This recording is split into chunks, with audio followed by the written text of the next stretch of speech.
Şu anda ise gotik modern sergisindeyim.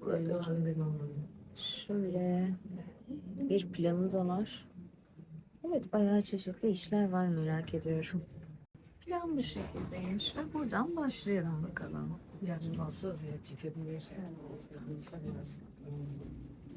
Süslerden.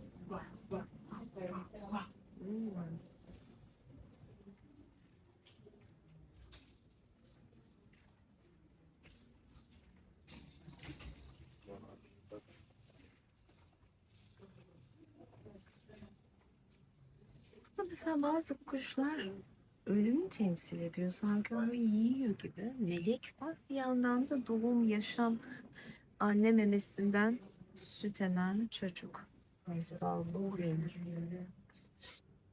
Madonna, Child and Parrots.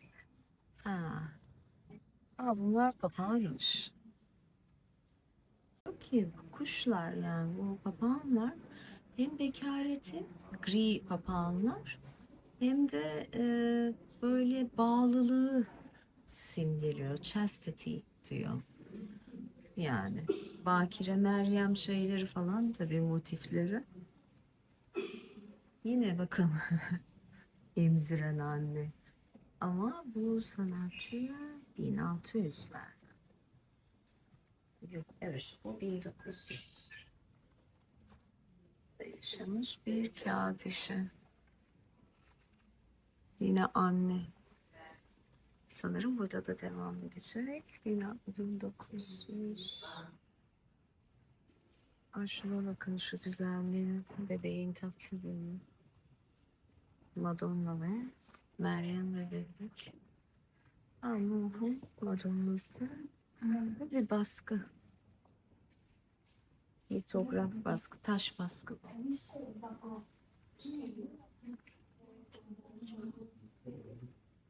Devotion and dedication, kendine adamak, iş.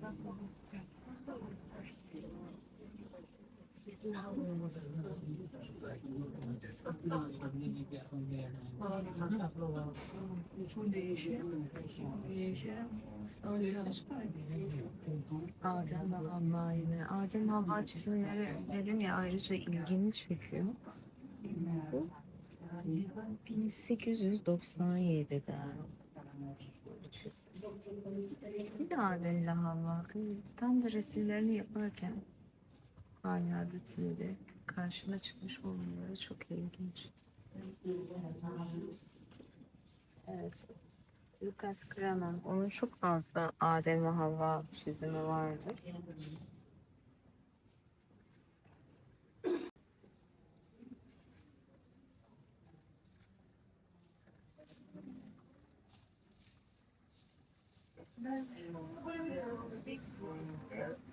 Bakın bu Max Beckmann. 1800'ler, 1917. Tam böyle Birinci Dünya Savaşı'ndan sonra her şey yıkılmış, ilk Dünya Savaşı olmuş falan. Yani insanlar artık her şey daha umutsuzca bakıyor. Ve Adem Havva yorumu da böyle. Daha tekinsiz, üstteki hayvan, bir tane sarı çiçek.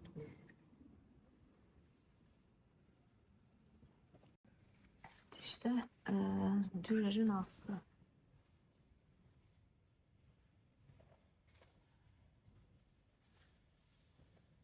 Sırası göstereyim.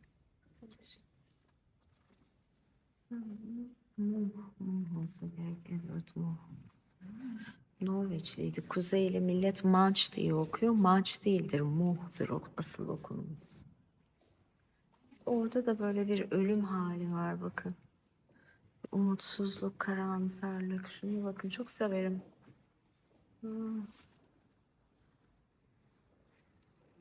Yani şu resmi nasıl bir ruh haliyle yaparsın? Eye in eye diyor.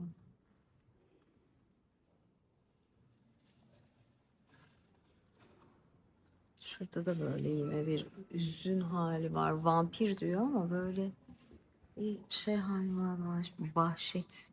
Şu sevdiğim iki herifin önünde kendimi alayım.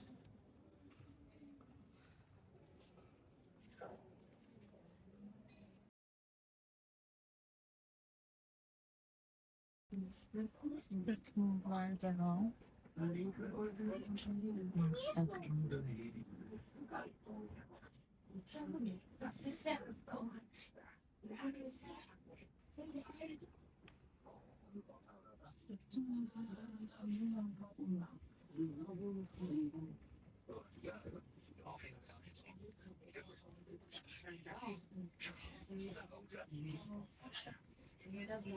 Yine bir durar.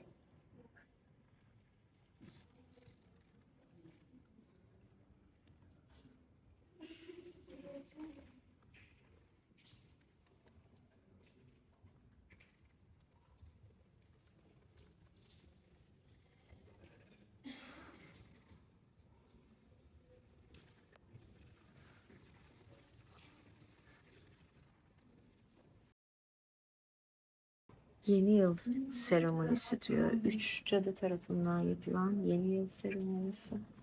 Yine burada cadılar diyor. Bakın cadıların önünde açıyorum size. Daha doğrusu cadıların önünde bir çekim yapıyorum. Green'in cadıları.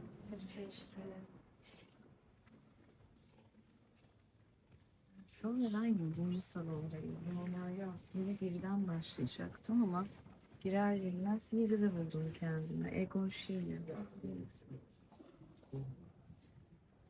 Şu çizimi.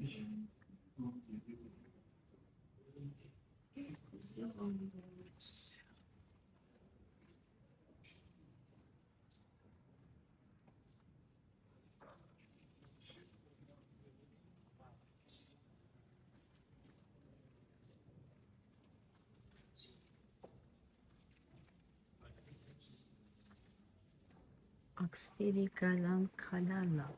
Bilmiyordum mesela. Ne hasbal krem.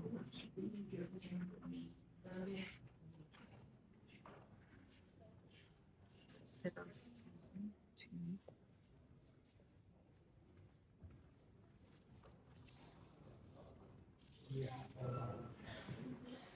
Egon Schiene'den.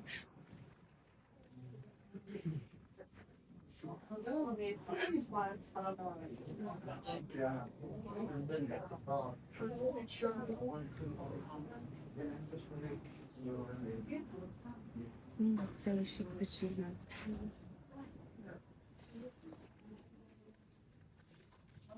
Bu yine yok. Başka bir bu kimin heykeli çoğu.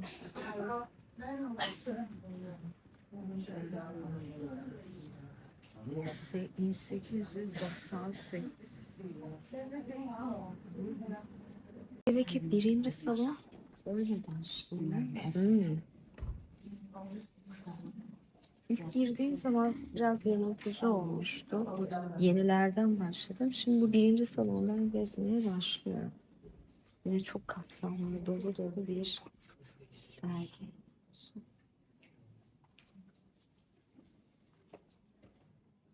Yine Dürer var. Dürerler bolca var sergide ve bu müzede. Şövalye, ölüm ve şeytan diyor. Şeytan, şövalye ve kuvvetli bu. Nereden bir sanatçı? 1915. Dürer'den sonra farklı bir şekilde yorumlamış aynısını. Şövalye, ölüm ve şeytan.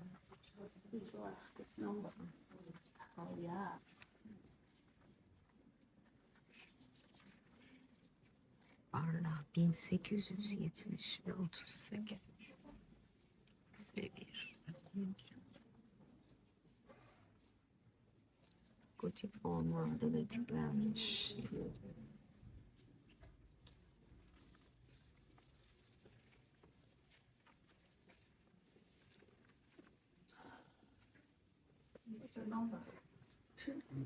Eserin adı Melisandre.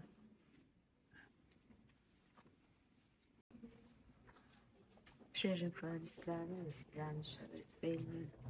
Kadındaki feminenlik ve zarafet diyebilirim. Tenderness tam zarafet de demek değildi ama neyse.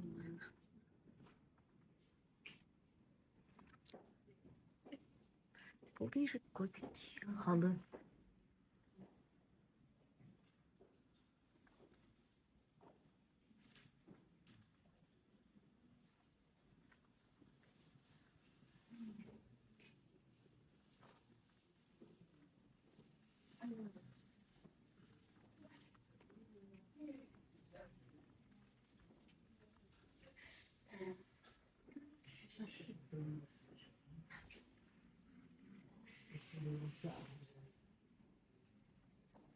Holbein'in Country.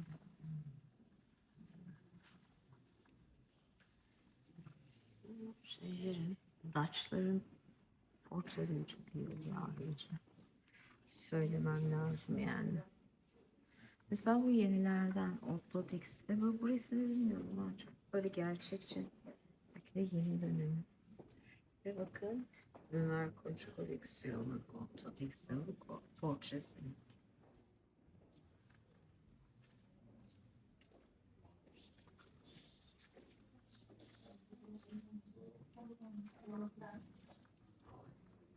Ve Lucas Cranach var.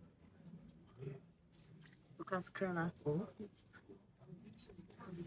Bunlar.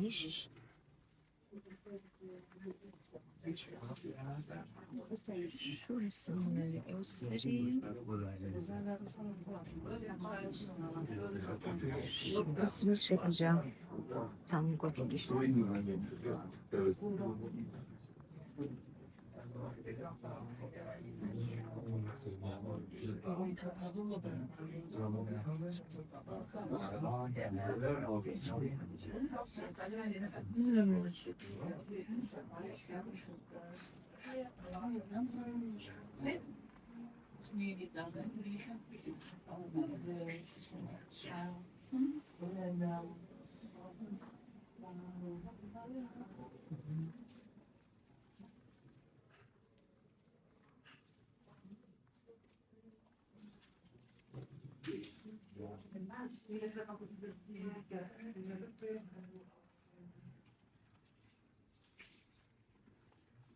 Bunlar da tahta baskı. Evet, tahta baskı.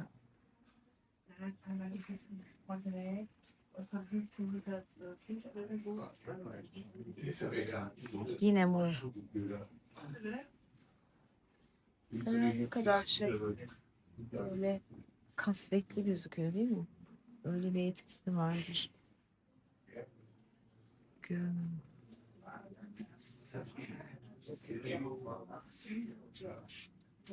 Musa'nın yalan çalıyı görmeden önceki tasviri.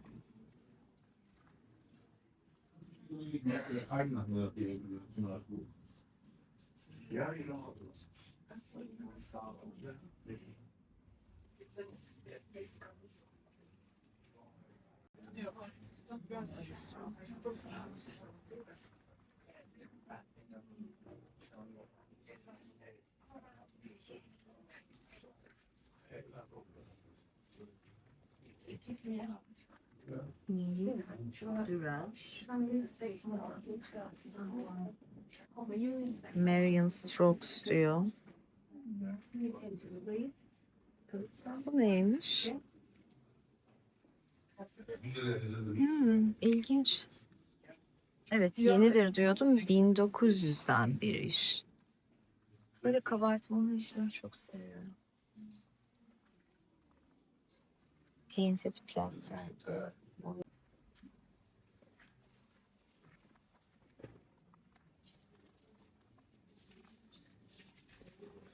Bunlar tabii yeni dönemler. Yine böyle bakalım devam edeceğim.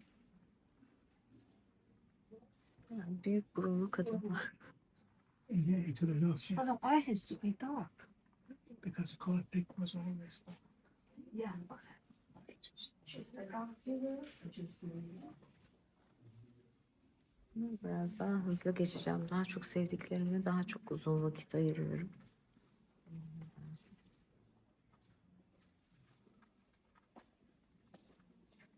Oğlum Vita Cat diyor. Bir şeye benzettim. Bir tane kahin vardı ya, Bulgar kör. Köylü kadın. Sürekli bu kadının şeyleri var. Paula'nın resimleri. Şu Paula'ları hızla bitirip Dürer'lere geleceğim. Gustav Van der Horst. Bu altın varaklılar ilginç, hoşuma gitti. Hem bir köylülük var. Bizim Türkiye'de Neşet Binal Atölyesi resimlerine benziyor. Büyük ayaklar falan. Meşerde Atölyesi. Hem bir köylülük var. O şeyi tarım yapan, el emeğiyle uğraşan insanı gösteriyor. Hem de altın varak var. Yani bunlar kaç yılı? 1908. Evet. Emeğin yüceltildiği yıllar. Tamam. Bu resmi değişik renkli yılları 1916.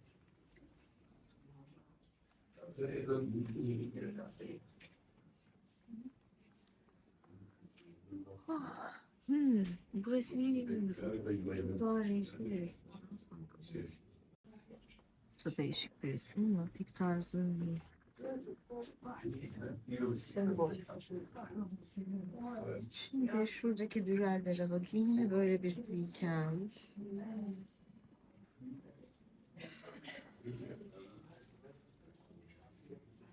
Heykel.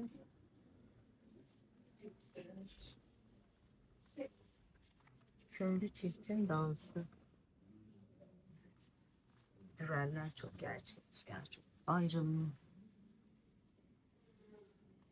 Kate Collins. Bunu okul yıllarını hatırlıyorum baskılar. Yine böyle köylüler falan.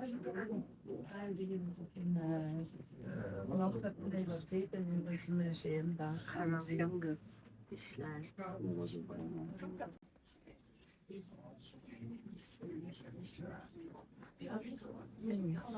Doğanın güçleri.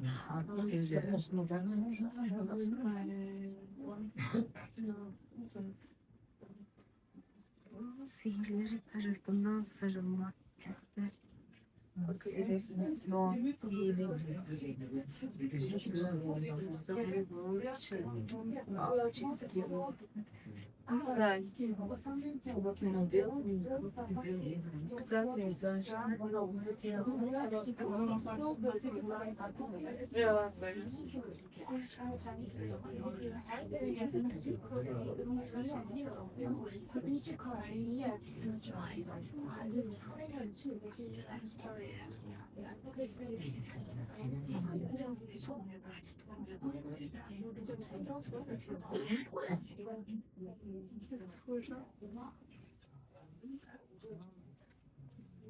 Lucas Kranat.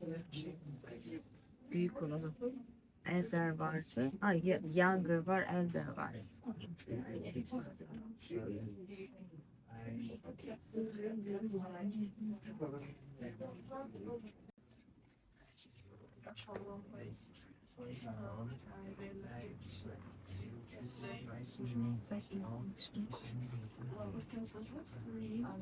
Ya o kadar kalabalık ki İstanbul'da açılış günleri bundan daha az insan oluyor. Yani bu açılış falan değil ama yılın ilk günü tabii. Tatil insanlar müze gezmeye gelmişler.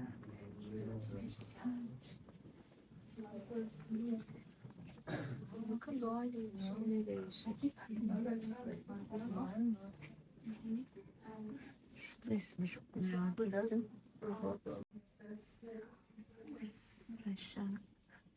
Schneider adlı kişinin resmi.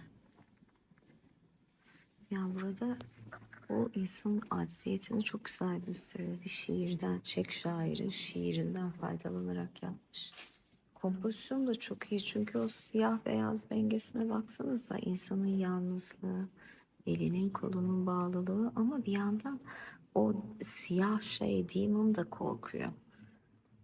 Yani kompozisyon olarak çok hoşuma gitti. Etkisi de çok iyi.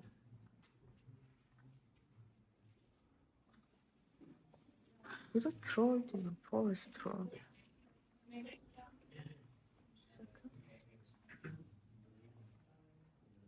Neymiş? Da yine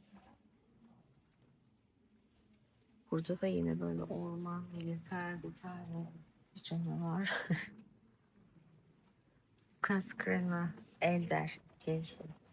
Ay, older mıydı? Evet.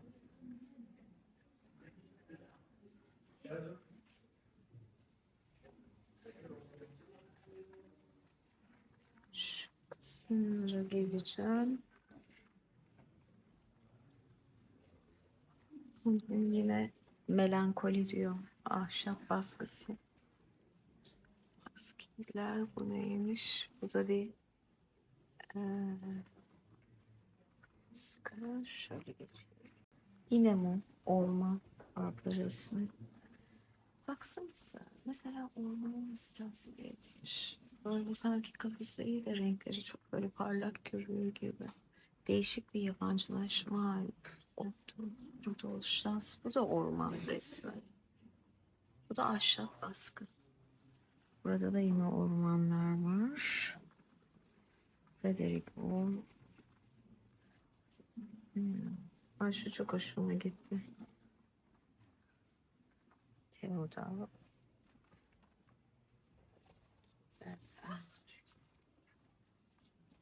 Romantikmiş, evet. 19. yüzyıl romantiklerinden.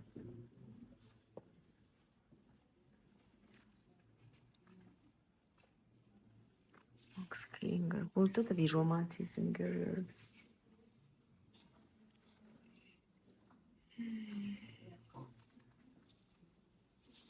Bakın burada da bir işte şey. Kayık da geliyor.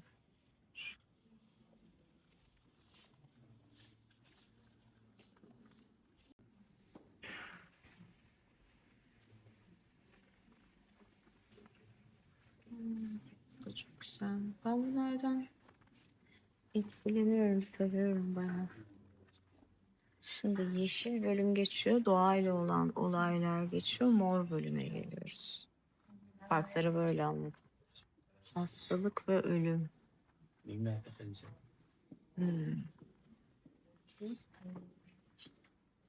Ölüme yürüyüşü adlı resim.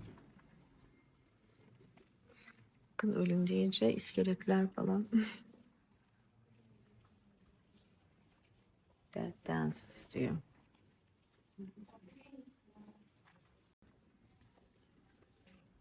Hans Baldwin Creed. Ne kadar genç, güzel de olsa. Yaşlılık, ölüm, zaman.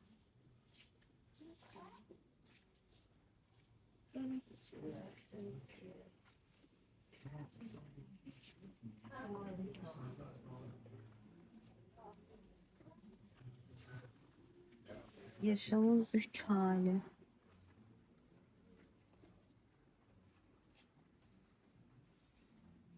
Gençlik, olgunluk, ölüm ya da çocukluktan başlıyor. Burada da yine aynı Hans Baldwin Creed. Hep de bu kum saatini göstermiş sembol olarak, zaman ve yaşlılık. Eugene Lermans. Burada da bakın, ölüm var arkada. Bir şeyler.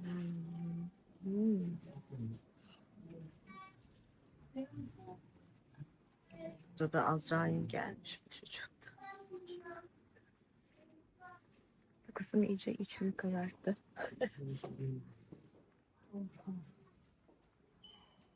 O zaman tabii iskeletleri pek bilmiyorlar ya da böyle yapabilmişler, tek kemikler falan.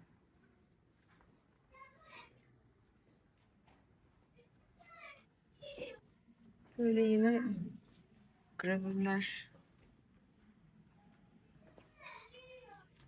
Nereden? Hans Holbein Younger diyor. Öbürü genç olan. Ay, Younger genç olan.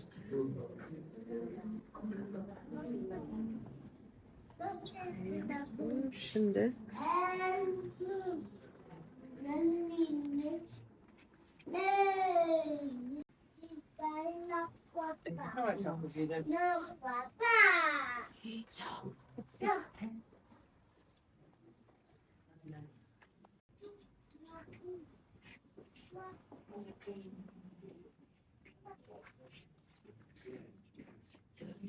Yine o gece adamı tanıdı. Kendi hostesine yapmış. Etoket'te. İskeletli. Uzun deyince zaten hep bir iskelet gösterme hali var. Tabii. Hala da öyle yapıyoruz ya.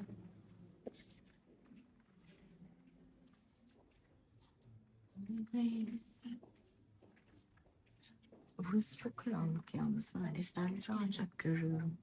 Kate Collins'in iyice karanlıkta. Özellikle herhalde böyle yapmış. Şu kısma geleyim.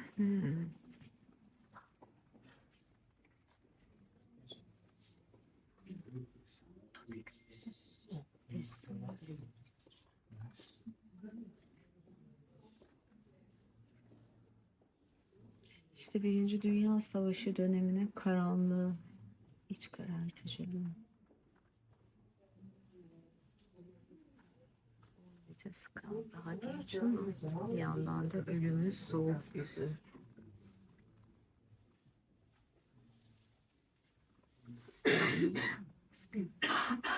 Evet. Bu iş çok iyi. Üstad Bent. Böyle bir desenleri çok zor.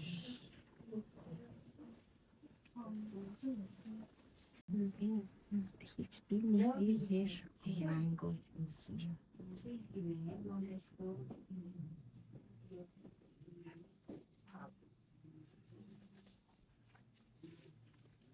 Sigara içen kapatacağız. Sergi'nin afişinde de Albertina'nın afişinde de bu vardı. Ve ben bilmiyordum bu Van Gogh eseri olduğunu. İlk defa görüyorum, ilk defa biliyorum yani. Çok ilginç. 1886.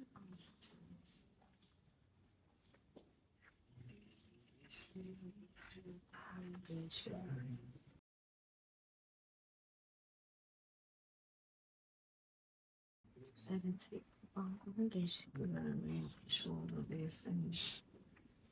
Antwerp'te resim çalışırken 1886'da akademide. Evet, bu kısımda tamam. Şu resim kaldı. Bu bölümü geçeceğim.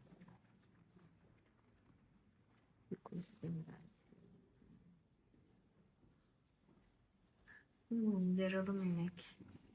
Bakın çocuklar taşıyor bunu.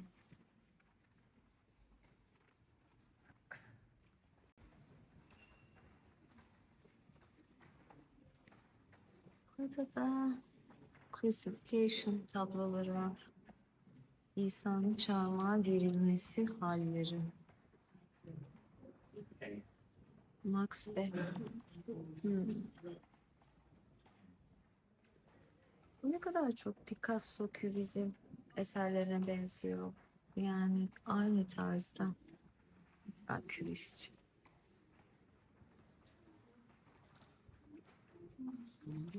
Yani şunu çok kimse Picasso sanabilir yani.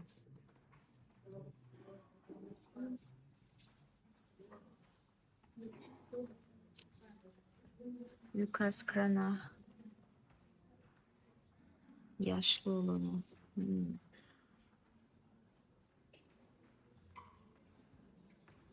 Pain and Suffering. Evet, bu zamanlarda da kendini acı çekerken gösteren haller. Evet, bu acı çekmenin romantize edilmesi hali de. Bu Mohu bir eseri. Moh da çok var zaten acı. Acı, ölüm, melankoli. Neymiş?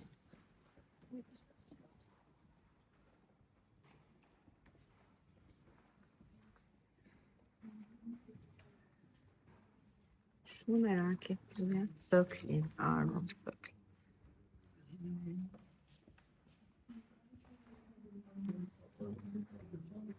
İsviçreli ressam. Baksanıza bunda da ne kadar romantik bir hal var. Ferhat görüyorum.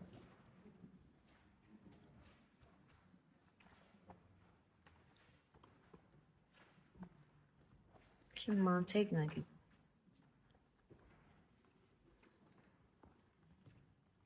Holbein. Ama bu genç Holbein. Boylu boyunca yatan insan. Bir tane daha var. Bakalım kim? Franz von Stuck.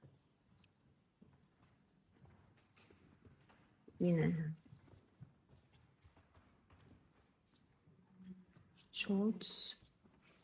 George Lacombe. Bakın önce nereye bakıyor adamın cinsel organına.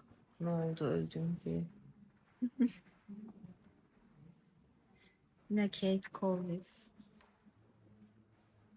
Bu seni bilmiyorum. Değişik bir tarz. Bu yatay formlar biraz tabutu andırıyor açıkçası.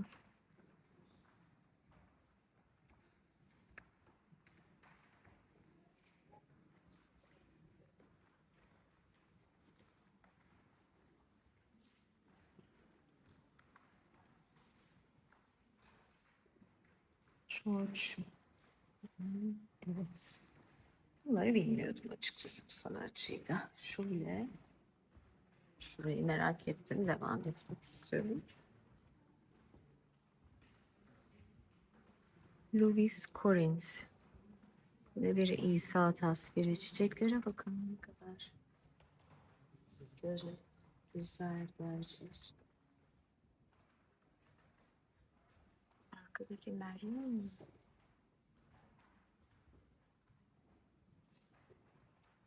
Dürer mi dedim? Evet, Dürer'miş. Dürer'in tarzını almış. Evet.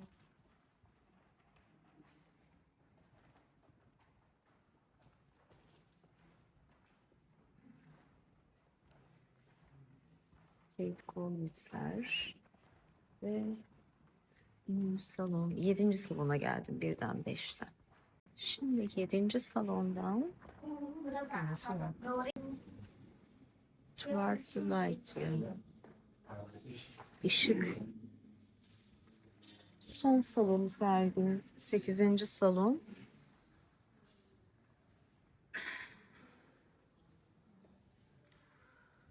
Yine mi? Ne kadar değişik dönemleri varmış böyle bir çizim.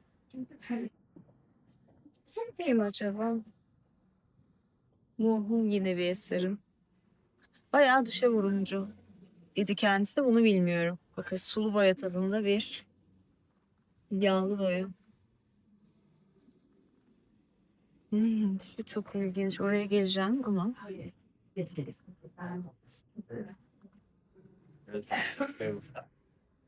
Böyle bir vitray. Jacobo van Hamstring diyor. 1920'den. Kirchner and Ludwig. Kirchner.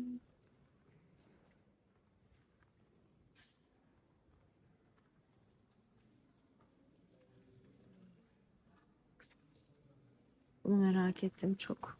Bu da pre-rafaelist falan gibi geldi bana ama. Axel Gavin Carrera. Hiç bilmiyordum ama çok ilginç. Bunun ayrıca bir fotoğrafını çekeyim. Axel Gavin Carrera.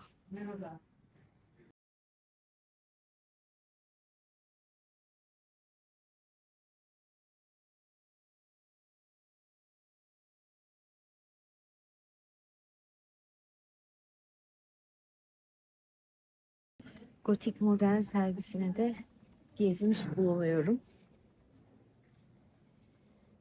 Aslında 2 kat daha var. Güzel bir sergiydi, etkileyiciydi. Çok dolu dolu, çok. Şimdi de Monet ve Picasso'nun eserlerinin olduğu bir sergideyim. Yani şu anda empresyonist sanatçılar var. Arkada. Sisley, Monet. Kapanana kadar umarım gezebilirim. Bakacağım. O yüzden biraz hızlı gezeceğim. Belki sonra tekrar gelirim bu müzeye. Sisley. Evet, Monet. Önceliğim Monet'ler. Empresyonizm.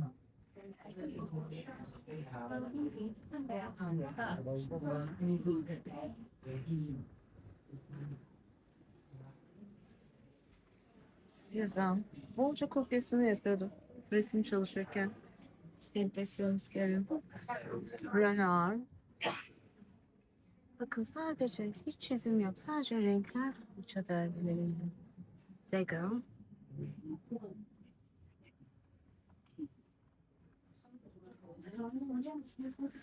Yine bir Monet eseri.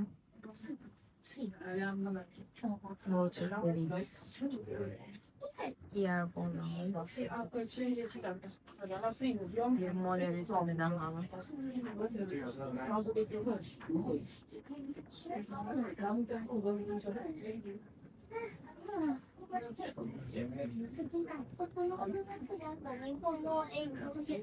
Bir Klimt. Oscar Klimt'in bilmediğim bir resmi. Ay, kadınlar karga gibi durmuyor mu? Simsiyah.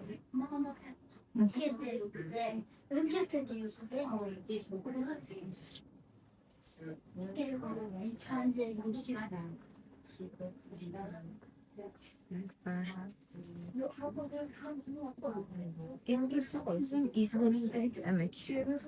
Renk olarak izlenimlerini gösteriyorlar tamamen. Matisse. Severim. Morla yeşil çok güzel kızımız. Çok kırmızı ve yeşil var. Yine bir Matisse. Ich sag's immer fein.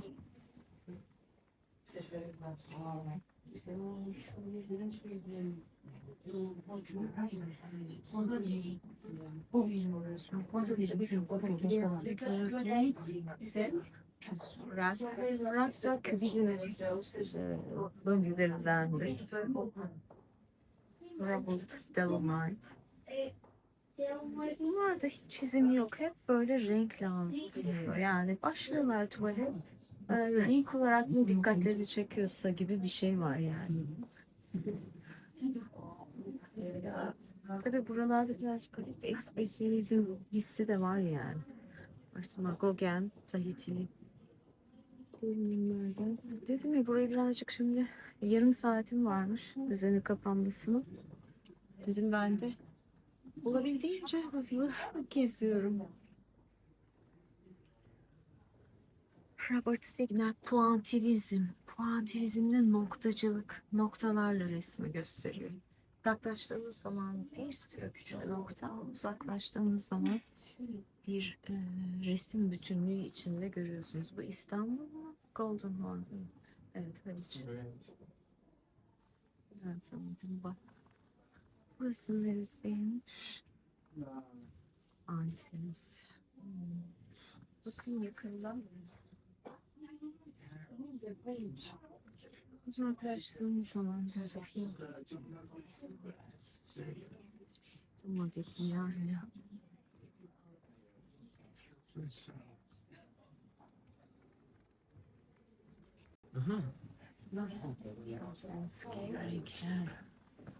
Franz Marc. Gotik'ten sonra ne kadar da renkli değil mi? Bu da 1912. Kimisi işin ya da hayatı karamsar gözlerle görüyor. Kimisi böyle renkli gözlerle görüyor. Ama ben o karamsarları daha çok seviyordum sanırım. Çünkü bir şekilde karamsarlığı da dışa vurmak gerekiyor. Olmak için.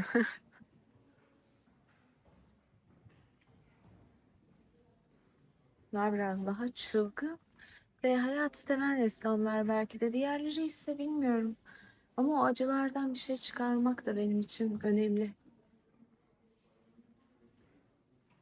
Yani bunlar değil, hep diğerleri daha çok etkiledi beni. Seviyorum bunların neşesini, rengini ama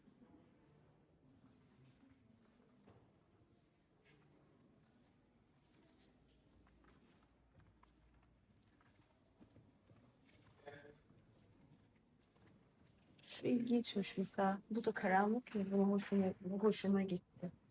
Gece işte. İçimdeki karanlıklar o diğer melankolik gotik tarafa yöneltiyor beni. Brücke. Evet. Burada fovizm yani renkçilik var, abartma hali var. Alman ekolünden sanatçılar zaten göreceksiniz. Ama Picasso, Matisse bunlara da var şimdi. Kirchner. Bakın hep bolca renk zaten. Abartı.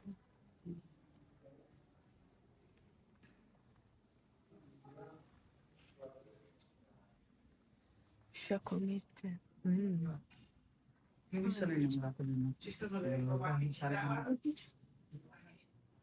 Şu tarafa geleyim. Kalabalık bir grup geldi. Bu tarafa bakayım. Bu çok güzel.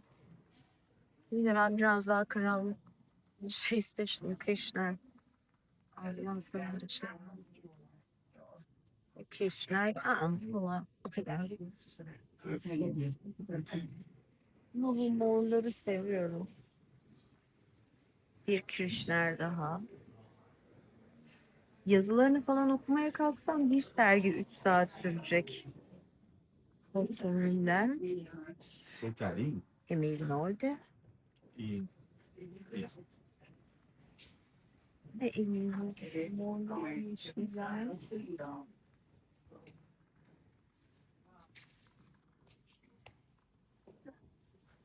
Bak. Max Beckstein. Max Beckstein yine aynı sanatçının. Bakayım. Evren'de. Bazı ressamlar ne kadar birbirine benziyor. Tümler ve bir manş. Pardon. Burada daha aydınlık bir resim. Yeni nesnelcilik. Şimdi böyle bu fovizm, ekspresyonizm akımı vardı ya. Burada böyle bir gerçekçiliğe gitme hali de var yani tekrar.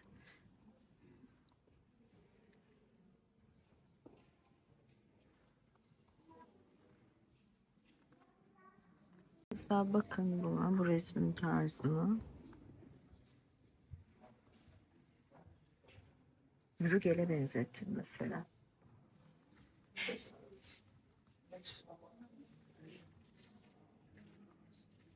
Şimdi Oscar Kokoschka da bu dönemden Avustralya'da çalışmış bir sanatçı. Yani hem ekspresyonist bir yandan işte de denilebilir. Evet. Art Nouveau'nun böyle dekoratif şeylerine tepki gösteriyor. Art Nouveau'da neler var böyle her şey çok dekoratif, çok güzel. Burada böyle bir ekspresyonizm tepkisi var. Dışa vurumcu olarak. Ama bir yandan sadece renkçi de değil böyle. Bir şeyleri hafif böyle çirkinlikleriyle anlatmak istiyorlar. Art Nouveau ne kadar güzelleştirmek istiyorsa bu da bir şeyi olduğu gibi göstermek istiyor mesela. Bu sanatçıyı bilmiyordum. Bakın burada böyle çok güzelleştirmeler yok. Yaşlılık var, kırışıklıklar var. İlk başta gördüğümüz karlı resim gibi şurada akbabalar.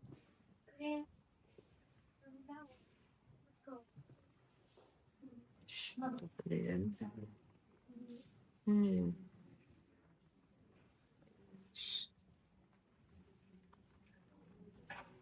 Herbert Orwell Hensch.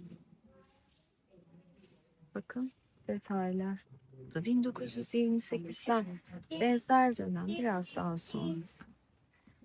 Bakın karanlık. Bu salonda geçiyorum. Paul Klee. Bazı kimseler bu ressamları çok seviyor. Klee'den bu yılından Paul Klee.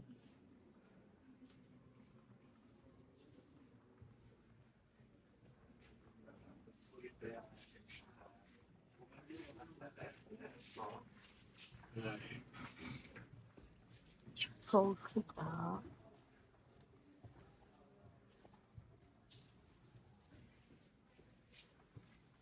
Paul Klee.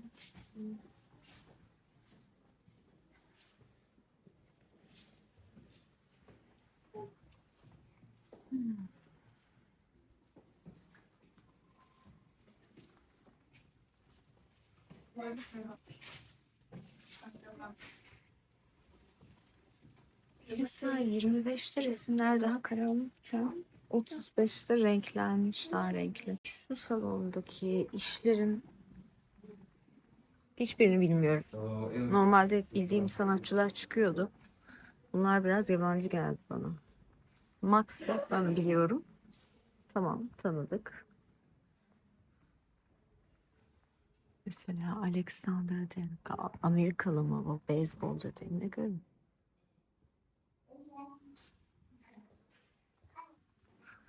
Biz Gülçin, şöyle futbolcular falan. Buraya geçeceğim hızla. Dediğim gibi.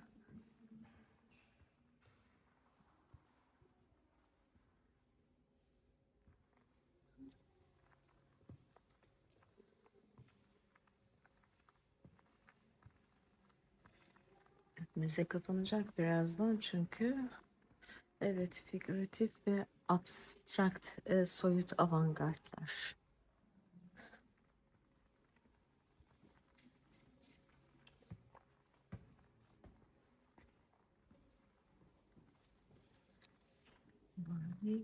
Fernand Fernand Leger. Ha, Kandinsky. Eskiyi daha seviyorum sanırım. Marc Chagall. Bayılanlar var, ben sevmiyorum. Bana çok hitap etmiyor maalesef. Bir Marc Chagall daha. Çok çocuk resmi gibi gelir. Marc Chagall. Kandinsky tercih ederim.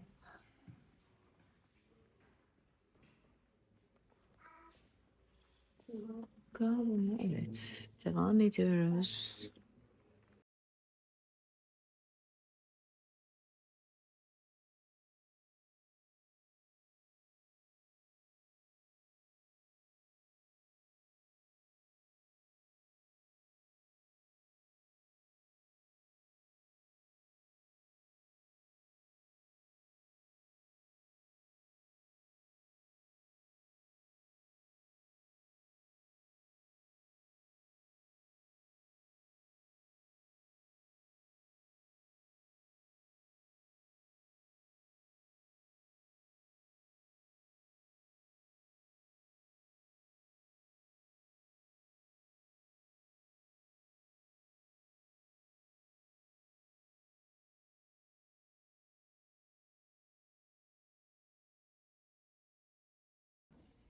Evet, Picasso'lar.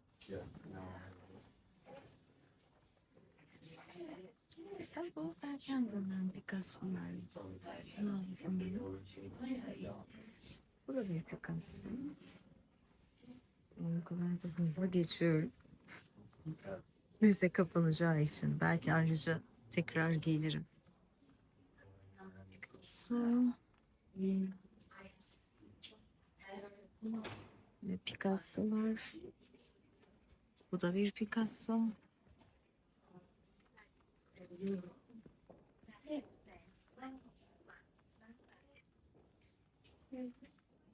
Picasso.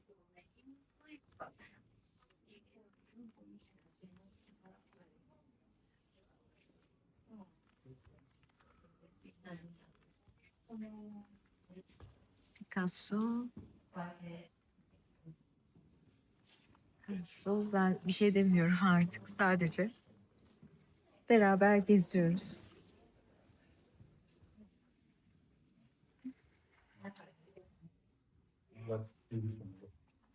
Hmm. Bu ilginç. Ben bu hoşuma gitti aralarında en çok. İşte görün benim bendeki karamsarlığı, karanlık tarafı. Yani şu kadar resimlerin içinde renkli falan soyut. Bu hoşuma gitti. Pheasant. Bu son sergiyi de böyle hızla gezdim. Aslında daha müzede birkaç sergi daha var. Şu sevdiğim Picasso'nun önünden. Size bir hoşça kalın diyeyim. Bayağı doydum resmen.